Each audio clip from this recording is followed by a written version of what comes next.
Evangelho de Lucas 17, 11 a 19. E aconteceu que, indo ele a Jerusalém, passou pelo meio de Samaria e da Galileia. E entrando numa certa aldeia, saíram-lhe ao encontro 10 homens leprosos, os quais pararam de longe. E levantaram a voz, dizendo: Jesus, mestre, tem misericórdia de nós. E ele, vendo-os, disse-lhes: Ide e mostrai-vos aos sacerdotes. E aconteceu que, indo eles, ficaram limpos. E um deles, vendo que estava são, voltou glorificando a Deus em alta voz, e caiu aos seus pés com o rosto em terra, dando-lhe graças. E este era samaritano. E respondendo Jesus, disse: Não foram 10 os limpos? E onde estão os 9? Não houve quem voltasse para dar glória a Deus, senão este estrangeiro? E disse-lhe: Levanta-te e vai. A tua fé te salvou. Amém, queridos? Amém. Irmãos, pode sentar-se, fiquem à vontade. Só não pode cochilar. Amados, Jesus, nesse contexto, estava a caminho de Jerusalém. A caminho de Jerusalém. Essa seria uma viagem sem volta. Sem volta. Sabe por quê? Porque em Jerusalém, Jesus seria vendido por Judas. Em Jerusalém, Jesus seria negado pelo apóstolo Pedro, abandonado pelos demais apóstolos, acusado e condenado pelos líderes religiosos. E por fim, em Jerusalém, Jesus morreria na cruz do Calvário em nosso lugar. Mesmo diante desse quadro sombrio, Jesus vai a Jerusalém corajosamente. Versículo 11 diz: E aconteceu que, indo ele a Jerusalém. O interessante foi que nessa viagem vários episódios aconteceram. Episódios que você conhece, você que lê a Bíblia, você que é bom de Bíblia. E as crianças conhecem. Quase todos aqui já passamos em desenho bíblico lá para as crianças. É nessa viagem, por exemplo, que Jesus fala sobre os últimos dias e nos manda lembrar da mulher de Ló, como sinal de advertência, lá em Lucas 17, 32. Lembrai-vos da mulher de Ló. É nessa viagem que Jesus também conta a parábola do juiz iníquo e também aquela famosa parábola do fariseu e do publicano, que eu preguei há pouco tempo, Lucas 18. É nessa viagem que Jesus abençoa as crianças. Os apóstolos tentam impedir e Jesus diz: Deixai vir os pequeninos, porque dos tais é o reino dos céus. É nessa viagem que Jesus se encontra também com um jovem rico que foi para casa triste depois de ter sido confrontado por Jesus. Ele foi para casa com dinheiro, mas sem salvação. É nessa viagem também que Jesus vê Zaqueu em cima de uma árvore, entra em sua casa e faz aquela brilhante exclamação ou declaração: Hoje veio salvação a essa casa. E mais, queridos, é nessa viagem que Jesus cura o cego Bartimeu. Quantas realizações Jesus fez quando estava indo para a cruz? Seria a última viagem. Todas essas realizações a caminho de Jerusalém. E nessa viagem, Jesus passa pelo meio de Samaria e da Galileia. Como está no versículo 11 aí de novo. E aconteceu que, indo ele a Jerusalém, passou pelo meio de Samaria e da Galileia. E isso é interessante, significativo. Passou por meio de Samaria. Por que é interessante? Porque Samaria ficava entre a Judéia e a Galileia.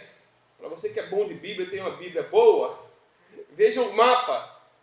Um está no sul, o outro no norte. E quando os judeus faziam esse tipo de viagem, geralmente usavam um caminho mais longo. Aqui está a reta, eles cortavam o caminho, nem cortava o caminho, alongavam o caminho só para não passar por meio de Samaria. Só para não passar. Só que Jesus passou pelo meio. Por quê que os judeus, de modo geral, alongavam o caminho? Porque judeus e samaritanos eram inimigos mortais. Eles não se bicavam. Eles tinham muitas tretas, termo bem usado hoje, tretas antigas, problemas antigos, não resolvidos. Mas o texto diz que Jesus passou pelo meio de Samaria. Sabe por quê, queridos? Jesus passou pelo meio de Samaria? Porque para Jesus, os samaritanos não eram inimigos.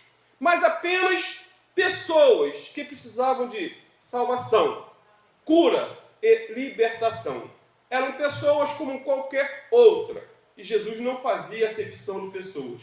Jesus não fez como os demais judeus faziam. Ele passou pelo meio de Samaria. Jesus passou. E essa viagem tinha um propósito nos planos de Deus. E ao passar por Samaria, Jesus entra numa certa aldeia. Diz o texto. E encontra 10 leprosos. E um deles era o quê? Samaritano. O interessante é que judeus e samaritanos não costumavam conviver. Como já disse, não se bicavam. Mas os miseráveis sempre acabam se encontrando. Nessa aldeia, nesse leprosário, por assim dizer, não havia mais rixas, tretas. Todos estavam nas mesmas condições. Todos eram leprosos. Eles estavam unidos na dor e esperando a morte. Eles eram causas perdidas para a medicina na época. Não havia cura, não havia tratamento, mas não eram causas perdidas para Jesus, pois Jesus é especialista em causas perdidas. Amém? Quem aqui era a causa perdida? Eu era, meu irmão.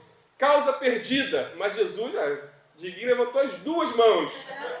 Éramos causas perdidas, queridos, mas Jesus nos encontrou. E quando Jesus entrou nessa aldeia, ouviu um pedido de socorro. Jesus, mestre, tem misericórdia de nós. Eram os 10 leprosos pedindo por ajuda. 10 leprosos pedindo por socorro. E a resposta de Jesus foi o quê? Ide e mostrai-vos aos sacerdotes. Eles obedeceram e enquanto caminhavam foram curados, diz a palavra de Deus. Diante desse quadro, um deles, que era um samaritano, era inimigo do povo judeu, volta agradecendo a Jesus pela cura, ao que Jesus declarou, assim espantado, meio perplexo. Não foram 10 os curados? Onde estão os 9? Não houve quem voltasse para dar glória a Deus, senão este estrangeiro? E disse-lhe, levanta-te e vai, a tua fé te salvou. Essa é a história. Esses são os fatos. O interessante é que essa história que eu acabei de contar, ela é exclusiva do Evangelho de Lucas. Só o doutor Lucas conta sobre ela. E eu quero destacar algumas verdades fundamentais, queridos, em todo esse enredo. E a primeira verdade é que a lepra tipifica o pecado. Lepra tipifica o pecado. Versículo 12. E entrando numa certa aldeia, saíram-lhe ao encontro 10 homens leprosos, os quais pararam de longe, porque não poderiam se aproximar. O texto diz que 10 leprosos foram ao encontro de Jesus. Amados, a lepra não é só uma doença do passado, mas uma doença do presente. Segundo a Organização Mundial de Saúde, existem aproximadamente 12 milhões de pessoas contaminadas no mundo. O Brasil está em segundo lugar, perdendo somente para a Índia. São cerca de 30 mil casos por ano. E devido aí ao grande preconceito, devido à grande exclusão social que sofriam os infectados, essa doença passou a se chamar hanseníase, em homenagem a Gerard Hansen, que descobriu essa bactéria em 1973. Eu estava com 1 ano quando descobri isso. Já dei meu aniversário, mais de meio século de vida, gente. Olha. Então, queridos, na antiguidade não havia tratamento para essa doença. Não havia. Mas a partir da descoberta desse bacilo de Hansen, ela passou a ser controlada e até curada com o uso de medicamentos apropriados. E no texto que lemos, nos deparamos com 10 homens leprosos que pediram a Jesus a cura. Esse foi o que, queridos? O clamor de um grupo de miseráveis, aquele que é o mesmo, ontem, hoje e eternamente. O Todo-Poderoso. Foi o clamor de doentes terminais ao médico por excelência, aquele que cura não só o corpo, mas cura também a alma. Foi o clamor dos excluídos, aquele que ouve a oração do aflito. Esse aqui foi o pedido de 10 homens desprezados, aquele que valoriza até os mais desprezados da terra, Senhor Jesus. Queridos, é lindo o clamor E é lindo Jesus ter parado para ouvir aquele clamor. Apesar de ele estar em Samaria, e provavelmente ali poderiam ser todos samaritanos, porque estava em Samaria, Jesus parou para dar atenção. Ele não despreza ninguém. Por que podemos dizer que aqueles homens eram os mais desprezados da terra? Naquele contexto, por quê? Porque uma pessoa, quando era diagnosticada com a lepra, ela se tornava como que um morto-vivo na sociedade. Ela era excluída da sua família, perdia o emprego, era expulso da igreja da época e era expulso também da sociedade de modo geral. Não tinha mais vida, não tinha o que fazer, não tinha para onde ir. Segundo a lei mosaica, queridos, os leprosos deveriam viver distante dos lugares habitados, Levíticos 13, 46, teriam que estar isolados de todos, com exceção de seus companheiros leprosos. Então a única companhia que ele tinha, ou poderia ter, era de outros leprosos, de outras pessoas também doentes. Eles eram também obrigados a anunciar sua enfermidade a todos aqueles que se aproximassem, dizendo: imundo, imundo, eu sou imundo. Então ele tinha que declarar a sua imundície. E nenhuma enfermidade reduziu o ser humano a uma degradação ou desgraça tão grande como a lepra. Na Idade Média, por exemplo, quando a pessoa ela era diagnosticada com essa doença, era levada para a igreja. Naquele contexto de catolicismo, o padre, com seu aparato religioso e um crucifixo na mão, fazia uma missa de corpo presente. É como se estivesse dando um atestado de óbito para aquele sujeito, né? E o isolava num leprosário. Colocavam um manto preto sobre o leproso e ele ia direto para o leprosário. Ele só podia assistir a missa através de um buraco na parede, bem distante. Levíticos 13, 45 e 46 diz: as vestes do leproso em quem está a praga serão rasgadas, e os seus cabelos serão desgrenhados. Cobrirá o bigode e clamará: imundo, imundo. Será imundo durante os dias em que a praga estiver nele. É imundo, habitará só. A sua habitação será fora do arraial. Essa era a situação dos leprosos do nosso texto, que acabamos de ler. Eles viviam se escondendo das pessoas.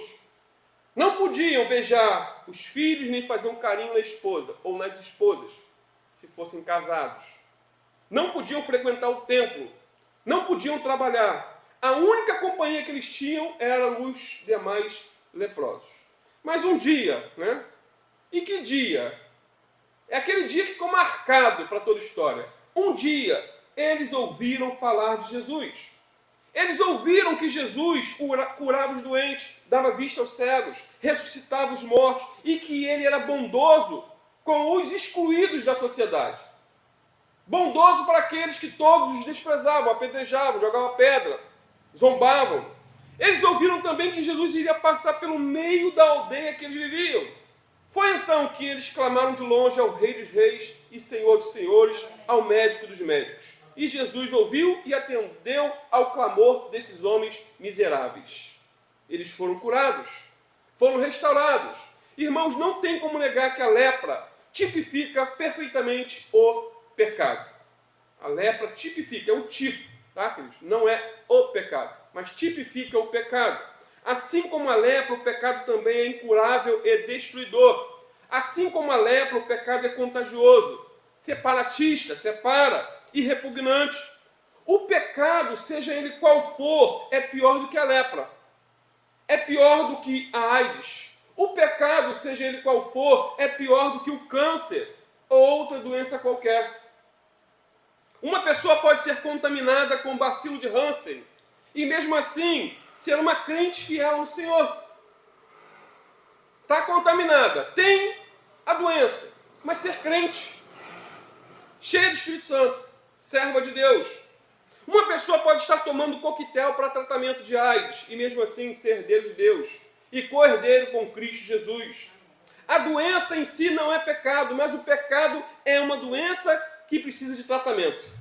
E só o coquetel, o sangue de Jesus, pode curar a praga do pecado. O pecado leva à morte, assim como a doença. A Bíblia diz que a alma que pecar, essa morrerá.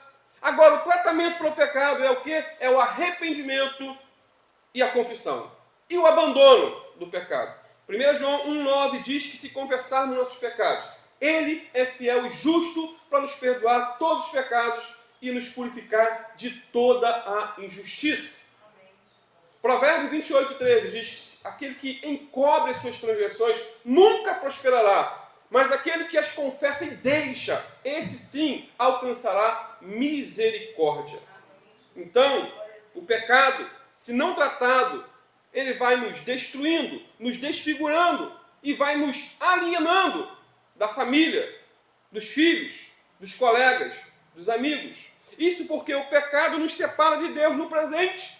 E se for persistente, nos separa de Deus por toda a eternidade. E da mesma maneira que só Deus podia curar um leproso no passado, da mesma forma, só Deus pode perdoar pecados no presente. Só Deus. Outro detalhe, a lepra não é uma doença superficial. A flor da pele, por cima da pele, como o vitiligo. Não, a lepra, ela é profunda. A lepra é uma doença que vai até os ossos, em alguns casos. A lepra vai além da superfície. E o pecado, a semelhança da lepra, vem lá de dentro. O pecado, a semelhança da lepra, vem lá do interior, do coração, lá de dentro. Disse Jesus, procedem o quê? Desejos malignos, desígnios maus, homicídios, adultérios, prostituição, furtos, falsos testemunhos e blasfêmias. O ser humano, por mais primitivo que seja, está num estado de depravação total. Todos os seus sentidos, faculdades foram afetados. E só há um que pode nos libertar, nos salvar e nos perdoar, que é Jesus. Isso porque o pecado atinge a mente, o coração, o pecado atinge a vontade, ele atinge os pensamentos. O pecado atinge as palavras, os desejos e a consciência e a alma. Ele é profundo. E tal como a lepra, o pecado nos torna asquerosos e abomináveis, incapazes do convívio com Deus e despreparados para a glória eterna. Isaías 64:6 diz que aos olhos de Deus, todos nós somos como imundo. Queridos, essas verdades têm como objetivo nos humilhar e revelar quem realmente somos. É por isso, e simplesmente por isso, que precisamos de um Salvador. É por isso que Jesus se fez pecado por nós. É por isso que Jesus se fez maldito na cruz, para que fôssemos benditos. É por isso que não nos envergonhamos do Evangelho de Cristo, que é poder de Deus para a salvação de todo aquele que crê. Que possamos orar como Davi orou no Salmo 51:10. Cria em mim, ó Deus, um coração puro. Senhor, meu coração está cheio de lepra e contamina tudo que toca. Senhor, eu não posso viver com tal coração, pois com esse coração eu não posso te honrar. Senhor, também não posso morrer com tal coração, pois assim não poderei te ver. Cria então em mim um coração puro, envia-me o teu Espírito, refina-me e purifica-me, para que eu possa ser um templo apropriado para ti, ó Deus Santo. Amém. Que essa seja a nossa oração. Amém. A segunda verdade que eu quero destacar nesse texto é que a obediência deve vir antes do milagre. A obediência deve vir, ou sempre vem antes do milagre. Versículo 14, e ele, vendo-os, disse-lhes, ide e mostrai-vos aos sacerdotes. E aconteceu que, indo eles, ficaram limpos, curados, restaurados. Irmãos, eles foram curados enquanto iam, ou melhor, foram curados enquanto obedeciam. Eles obedeceram ao que Jesus os havia mandado. Eles foram aos sacerdotes. Caminharam. Agora, qual a importância deles terem ido aos sacerdotes? Não sei se você já se perguntou. Pastor, por quê? Porque tinha que ir aos sacerdotes. Queridos, os sacerdotes é que davam tanto o atestado de doença como o atestado de cura. Eram os sacerdotes que tinham essa função naquele contexto. Eles eram, por assim dizer, as autoridades sanitárias da época. Lá em Levíticos 14, versículo 1 a 4, Levíticos 14, 1 a 4, diz assim: Depois falou o Senhor a Moisés, dizendo: Esta será a lei do leproso no dia da sua purificação. Será levado ao sacerdote, e o sacerdote sairá fora do arraial, e o sacerdote o examinará. E eis que se a praga da lepra do leproso for sarada, então o sacerdote ordenará que por aquele que se houver de purificar, se tomem 2 aves limpas e vivas, e pau de cedro, e carmesim e isopo. Então, quando eles foram aos sacerdotes, em obediência ao que Jesus tinha mandado, todos receberam o milagre.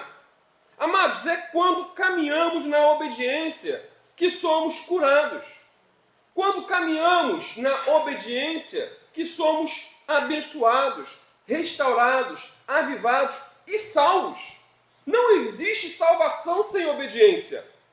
Não existe. A bênção só vem quando caminhamos na obediência.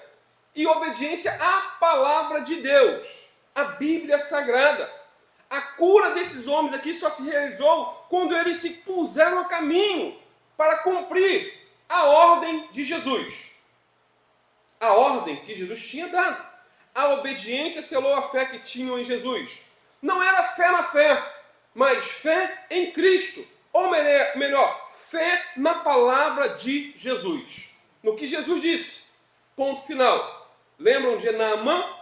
Foi depois que ele obedeceu a ordem de mergulhar 7 vezes no Rio Jordão, é que ele foi curado de sua lepra. Não foi no primeiro mergulho, nem no segundo, nem no terceiro. Ele foi curado no 7º mergulho. Se ele tivesse parado no 6º, continuaria leproso. Mas ele obedeceu à risca aquilo que o profeta tinha determinado para ele. Lembra também do cego de nascença, lá de João 9?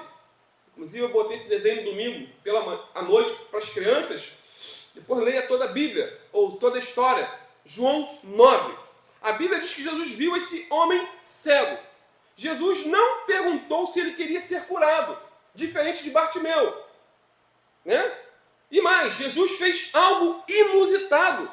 Cuspiu no chão, fez uma lama, passou nos olhos do cego e disse: vai e lava-te no tanque de Siloé. O que aquele cego fez?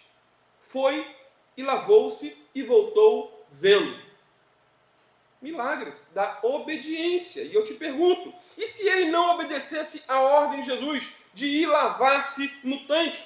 Será que ele teria sido curado? É óbvio que não. Queridos, a obediência vem antes da cura. O crer vem antes do milagre. Lembram também daquele homem que tinha a mão direita mirrada ou atrofiada?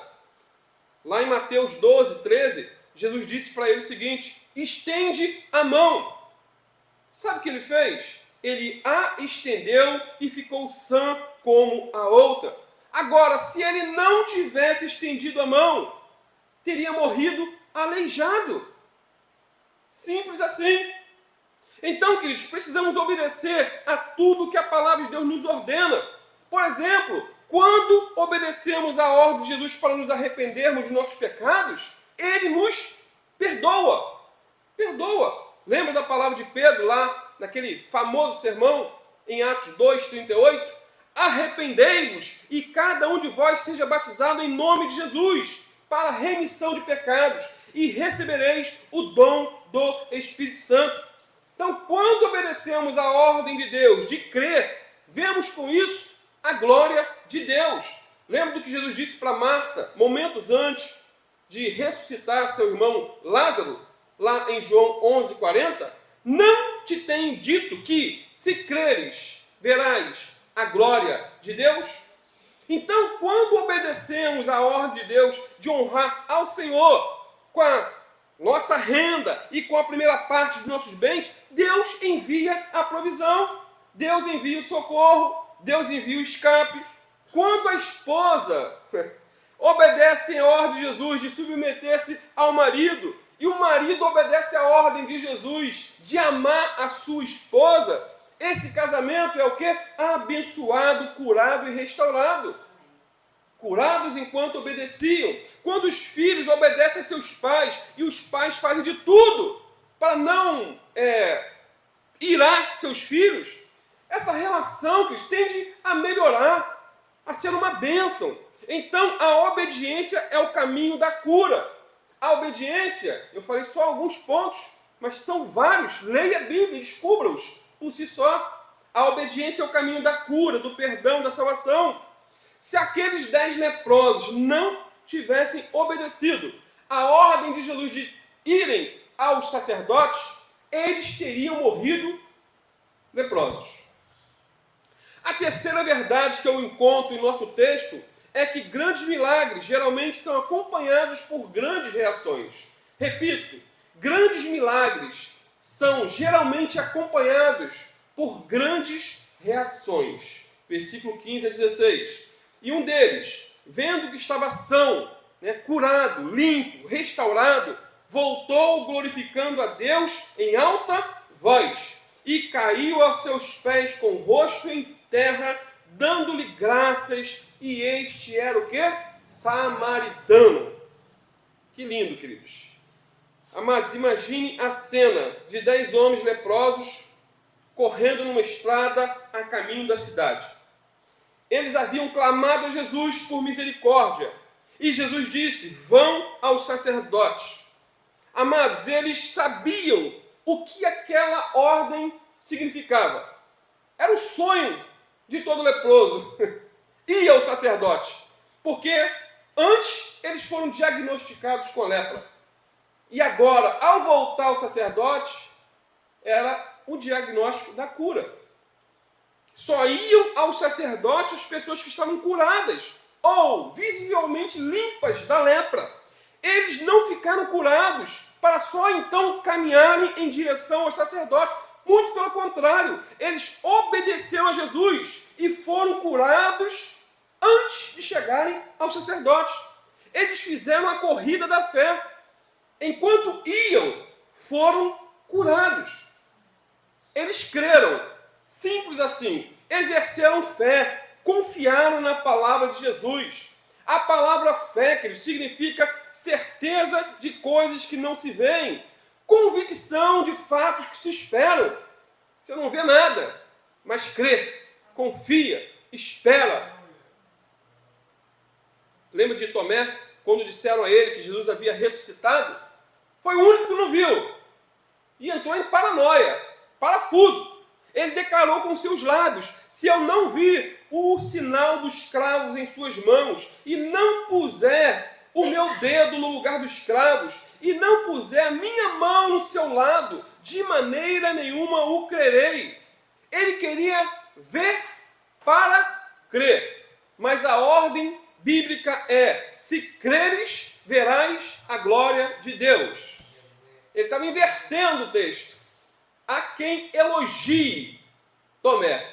Eu não consigo elogiar, até porque Jesus disse que mais bem-aventurado é aquele que não vê e crê. Então somos mais bem-aventurados do que o próprio Tomé. Não vimos nada, eu nunca vi Jesus. Alguém já viu? Mas eu creio. Amém. Os 10 leprosos creram e viram a glória de Deus. No entanto, um deles, ao perceber que estava curado, o que ele fez? Deu meia volta. Em vez de ir ao sacerdote terreno, foi em direção ao sacerdote celeste. Buscou aquele que o curou. Eu imagino que ele começou a pular. Eu imagino que ele começou a dançar e a chorar de alegria, queridos. Imagine a cena. Imagine. Agora ele poderia voltar para seu lar. Depois de curado, ele poderia beijar a esposa, se tinha. Podia beijar a sogra, se tinha. Podia abraçar os filhos. Voltar para o trabalho. Fazer um carinho no cachorro. brincar com o cunhado e assim por diante. Ele poderia arrumar um emprego e voltar a frequentar a igreja. É claro, amados, que logo após voltar para agradecer a Jesus, esse homem foi ao sacerdote para receber aí o atestado de purificação. Só que, para receber esse atestado, segundo a história, era um processo um tanto quanto lento. Levava em média de 14 a 30 dias para se atestar a cura da pessoa. Porém, esse samaritano tinha pressa em agradecer. Ele falou, vão ser 15 dias, de 15 a 30, então eu vou voltar para agradecer, vai demorar muito tempo. Eu vou voltar para agradecer, depois eu volto para me apresentar ao sacerdote. Sendo assim, 3 reações esse samaritano teve ao constatar a sua cura. 3 reações, e são importantes para nós, queridos. Primeiro, ele voltou dando glória a Deus em voz alta. Glória a Deus e glória a Deus. Isso é baixo em relação ao que ele deve ter falado, queridos. Versículo 16. E voltou glorificando a Deus em alta voz. Esse sujeito foi o precursor dos pentecostais. Olha o povinho para dar glória a Deus. Temos que ter isso também, queridos. Temos que ter. Temos que dar mais glória a Deus. Glorificar mais a Deus. Por tudo, em tudo, a cada momento. Ele foi curado em seu corpo. Ele foi salvo em sua alma e batizado com o Espírito Santo, por assim dizer. Só faltou falar língua. O batismo com o Espírito Santo aqui é um exagero, né, querido? Mas foi glória a Deus, foi salvação completa. Amados, ele tinha motivo de sobra para dar glória a Deus, com todas as suas forças. Ele estava doente, foi curado, estava morto, reviveu. Estava sem orelha, o leproso perde a orelha. Estava sem nariz, o leproso perde partes do nariz ou todo o nariz. Ele estava com as partes do corpo deformadas e tudo foi instantaneamente restaurado. Por isso, ele deu glória a Deus em alta voz. Ele glorificou a Deus com todas as suas forças. E não era para menos, cara, queridos. Quem não daria glória a Deus diante de um estupendo milagre como esse? Certo pregador ministrando numa igreja do Brasil, ele ficou muito incomodado com uma moça que começou a glorificar e dar glória a Deus durante o culto, durante a palavra. E glória a Deus, ria, gritava, chorava. E o pregador irritado, pediu que ela calasse a boca e se sentasse. E o pastor da igreja falou para ele, meu amado, não mande ela calar a boca e sentar-se. Se você não sabe, essa moça, ela muda e surda. E acabou de ser curada. Ela é membro aqui da igreja. Ela está gritando e dando glória a Deus. É porque ela está completamente curada. Deixa ela dar glória a Deus. Ela tem motivos. Irmão, só quem já recebeu um grande milagre como esse sabe a razão de tanta alegria. Quando a pessoa avalia a grandiosidade de seu milagre, a grandiosidade da sua bênção e de sua salvação, é impossível ficar calada. Ser crente budista. É assim, budista. Cada um na sua, cada um no seu quadrado. Mas nós não somos budistas. Amém. Somos crentes. Amém. E crentes da glória a Deus. No entanto, porém, não precisamos receber um grande milagre visível para dar glória a Deus. Só o fato de não estarmos com uma doença terminal é motivo de sobra para darmos glória a Deus. Só o fato de sermos saudáveis é motivo de sobra para darmos glória a Deus. Certa feita eu comentei com um amigo, no trabalho, uns tempos atrás, uns anos atrás, que estava pagando um plano de saúde caro, mas não usava. Ele falou, meu irmão, dá glória a Deus por não usar. Tem muitos que estão usando e prefeririam não usar. Se você não está usando, porque você não está precisando, você está com saúde. Ele falou, irmão, a gente paga plano não para ficar usando o tempo todo, mas para se precaver de problemas futuros. Conta-se que Blaise Pascal foi abordada por seu filho, que disse ter recebido um grande milagre. Pai, eu recebi um grande milagre. Eu caí do cavalo, mas não me machuquei. Aí o Blaise Pascoal, brincando com ele, falou: meu filho, realmente foi um grande milagre. Glória a Deus por isso. Mas eu também recebi um grande milagre hoje. Andei a cavalo o dia todo e não caí. Não, é um milagre. A gente vinha por São Gonçalo até aqui, chegar aqui vivos. Essas estradas aí só tem doido na pista, né? É um milagre, queridos. Então, mais do que receber um grande milagre, uma grande cura, né, é ser mantido saudável para a glória de Deus. Porém, não podemos e nem devemos esquecer o outro lado da história. Muitas pessoas têm em seus lábios hinos de louvor, de adoração e de gratidão, mesmo na doença, mesmo no problema, mesmo na adversidade, mesmo na situação difícil. Um missionário visitou certa feita um leprosário na Ilha do Tobago. Eu contei essa ilustração há um tempo atrás, há 1 ano, 5 meses, não lembro mais quando. Então, quem me ouve constantemente, me perdoe se eu repetir alguma coisa. Ou se eu pregar a mesma mensagem em 1 mês. Às vezes eu me perco, tá? Porque é muito assunto. Esse missionário visitou esse leprosário e ali ele conheceu a realidade daquele local. No final do dia, ele estava liderando a adoração e perguntou se alguém tinha uma canção preferida.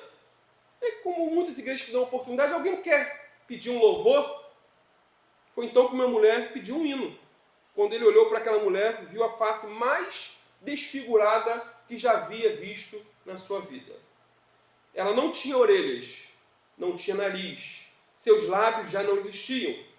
Tudo havia sido comido pela hanseníase. E apesar de tudo isso, ela levantou uma das mãos, que aliás não tinha os dedos, que já haviam sido comidos, e pediu: missionário, tem como cantar aquele hino? Conta as bênçãos. Você sabe cantar? Sabe de onde? Vocês têm que sair esses hinos, gente. Conta quantas bênçãos são. Eu sei que o hino fala de bênção. E ela tinha bênçãos para contar. E o missionário começou a canção, mas não pôde terminar. Começou a chorar. Mais tarde alguém comentou: suponho que você nunca mais vai cantar esse louvor, né, missionário? Ele falou assim: não, eu vou até cantar de novo, mas não vou cantar da mesma maneira que eu cantei ou cantava antes. Queridos, a segunda reação do samaritano foi se ajoelhar aos pés de Jesus, versículo 16. E caiu aos seus pés com o rosto em terra. Queridos, esse homem não podia se aproximar de ninguém. Era proibido pela lei. Mas assim que é curado, ele se joga aos pés de Jesus, num ato de adoração. E Jesus não mandou ele levantar. Não me levanta aí, não me adore, adore a Deus. Não. Jesus aceitou a adoração. Ele reconheceu a Jesus como Senhor e como Deus. E, em vez de ir ao sacerdote, o samaritano tornou-se aqui um sacerdote e fez um altar aos pés de Jesus. E ali adorou, e ali glorificou. Queridos, aos pés de Jesus é o melhor lugar que devemos estar. Quando você se ajoelhar para orar, imagine que Jesus esteja ali de pé e você prostrado aos seus pés. Porque ele disse: onde estiverem 2 ou 3 reunidos em meu nome, eu estarei. Amém. Ah, pastor, mas só tem eu sozinho. Não importa, ele é onipresente, onipotente e onisciente. Está em todos os lugares, tem todo o poder e ouve todas as orações para a glória de Deus. A terceira reação desse samaritano foi agradecer a Jesus a cura recebida. Versículo 16, leia comigo. Dando-lhe graças, e este era samaritano. Queridos, os 10 leprosos eram semelhantes em vários aspectos. Os 10 eram semelhantes em vários aspectos. Os 10 estavam com uma terrível enfermidade. Os 10 decidiram sair do leprosário e pedir ajuda a Jesus. Os 10 tinham ouvido falar de Jesus e criam que Jesus poderia curá-los. Os 10 clamaram ao mesmo tempo por misericórdia. Os 10 obedeceram a ordem de Jesus e foram aos sacerdotes. Os 10 foram curados enquanto iam. Não é isso? Tudo isso era algo semelhante que eles tinham. Mas nesse ponto termina a semelhança. Isso porque dos 10 curados, somente um voltou para dar glória a Deus e agradecer a Jesus. Ou seja, todos os 10 leprosos tinham fé, mas somente um tinha gratidão no coração. Ele soube agradecer, soube pedir muito obrigado. Um dos piores males da nossa geração é a incapacidade de agradecer. A ingratidão, queridos, é a expressão de uma alma que reconhece, ou seja, a gratidão é a expressão de uma alma que reconhece todos os benefícios que o Senhor lhe tem feito. Agradeça, já acorde agradecendo, louvando a Deus. Senhor, obrigado por mais um dia. Não seja como aquele, quando você vai dar bom dia. Bom dia de quê? Qual o motivo? Para quê? Não tem nada de bom. Meu irmão, você está vivo. É um privilégio acordar. É um privilégio sair para trabalhar. É um privilégio. Sabe qual a grande verdade? Existem mais pessoas que recebem benefícios do que pessoas que agradecem pelos benefícios. Mais pessoas que pedem, clamam e recebem, mas poucas que agradecem. O número dos que suplicam a Deus é bem maior do que o número dos que o louvam. Muitas vezes nós gostamos de desfrutar das dádivas de Deus, mas nos esquecemos do doador. Queremos as mãos, mas não queremos a face do Senhor. Muitas vezes gostamos de desfrutar as dádivas de Deus, mas esquecemos do Deus a quem amamos. Somos rápidos para pedir e lerdos para agradecer. Que Deus nos cure. Se você já é uma pessoa grata, seja mais ainda. Se é um ingrato, peça perdão. Boca no pó, aos pés de Jesus. O interessante, já estou concluindo, é que 9 receberam a dádiva e se esqueceram do doador. Todos estavam felizes, mas somente um foi grato. Todos levantaram a voz dizendo: Jesus, mestre, tenha misericórdia de nós. Mas somente um se lembrou de dizer: muito obrigado. Todos nós devemos cultivar a virtude da gratidão. Isso não apenas prepara o coração para receber mais bênçãos de Deus, como também glorificar e agradar ao Pai. Amados, um coração ingrato é terreno fértil para todo tipo de pecado. A pessoa ingrata, ela é frustrada, nunca está satisfeito com nada. O samaritano voltou para agradecer. A gratidão abre a visão, a ingratidão cega, literalmente. Uma pessoa grata consegue ver as menores bênçãos e glorificar a Deus. Por outro lado, uma pessoa ingrata nunca estará satisfeita e nunca encontrará motivos para receber coisa alguma. Nunca está bom, sempre está ruim. O grato às vezes recebe poucas coisas e é grato. O ingrato recebe muitas bênçãos e não tem ingratidão. Então Jesus fica admirado de apenas uma pessoa dentre 10 reagir a um milagre tão grandioso. Versículo 17 a 19. E respondendo Jesus disse: não foram 10 os limpos? E onde estão os 9? Não houve quem voltasse para dar glória a Deus, senão este estrangeiro? E disse-lhe: levanta-te e vai, a sua fé te salvou. Queridos, 9 homens contentaram-se apenas com a cura física e seguiram o seu caminho. Foram até o sacerdote, receberam um certificado de purificação, não voltaram para ser gratos e provavelmente foram para o inferno com cura e tudo. A cura não é um sinal de que Deus me ama, eu sou especial, não. É misericórdia, é graça. É graça. Muitas pessoas foram curadas aqui na terra, se perderam por toda a eternidade. Não deram sequência em adorar aquele que o curou. Apenas um voltou então para agradecer, e ao voltar recebeu a maior de todas as curas. Não só a cura física. Sabe qual é a maior de todas as curas, filhos? A cura da alma.